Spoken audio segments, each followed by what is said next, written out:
Way worse than any symptom that I felt was just having a frozen head for like 8 hours a day. So essentially what cold capping is just taking a helmet and putting it in a bucket of dry ice, and it has to get down to this specific freezing temperature and then switched out every single 30 minutes, starting at 8 a.m. and then ending around dinner time. So it was hours. The first 5 minutes of cold capping every day was probably the worst part. It's freezing the head. And then I was just numb. And it goes all around your ears as well. So I couldn't hear hardly anything while I was like experiencing all the other symptoms of chemo with added muffled hearing and a frozen ass head.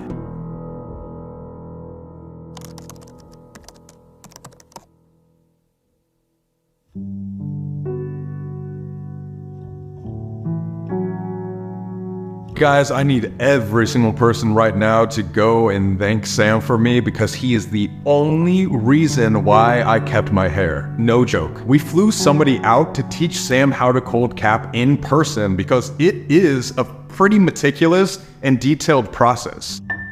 Only qualified people are really supposed to do it, but after getting on a phone call and explaining my situation, they agreed to teach Sam how to do it. But guys, that means Sam was by my side every single day. And every single 30 minutes, he had to come, undo all my straps, and then put on a new cold cap for hours a day. And who has a friend that would do that for them? I am so grateful. And I don't think I could even explain how grateful I am to him of what he did for me. Like, I will never, ever, ever, ever forget the amount of work that he had to put in for me. And not only that, he drove me to my hospital appointments every single day. Every single night, he would have to drive all around Vegas to different stores to find new dry ice so that I could keep cold capping the next day. Like, it makes me like, I feel like crying right now, because that's like, it's so special, man. Like, that is so crazy to have like a friend that would like do that for you. That's awesome. And like, especially because I didn't have time to like think about all the other stuff like going on with like dealing with all my symptoms. Like, he just like took this massive stress off my shoulders, and I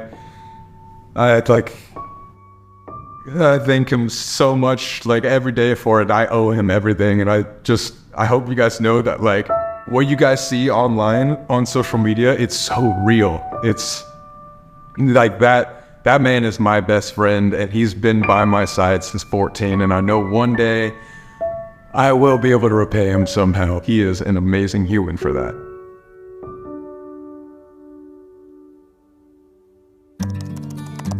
After my cycle, I was so excited to celebrate, but I wasn't even given the chance to. Only 24 hours after my cycle, I went to see an oncologist, and he basically told me that he thinks I need to do more chemo.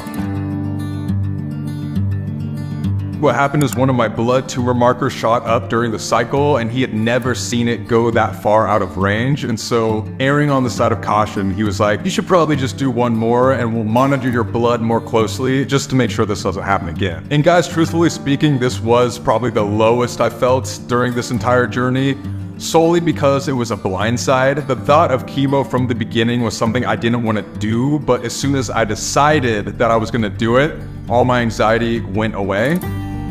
But this was different because I thought I was done. I thought I had beat cancer at this point, and the really hard 21 days that I just went through was worth it. It was all over. But yeah, I just remember being in the doctor's office and having that same feeling that happened to me when I got the first phone call, where my heart dropped and my mind started spinning, and it was horrible. What made it even more stressful is when doing multiple chemotherapy cycles, at least in my case, they're supposed to be back to back. So I didn't have much time to go find another option or opinion.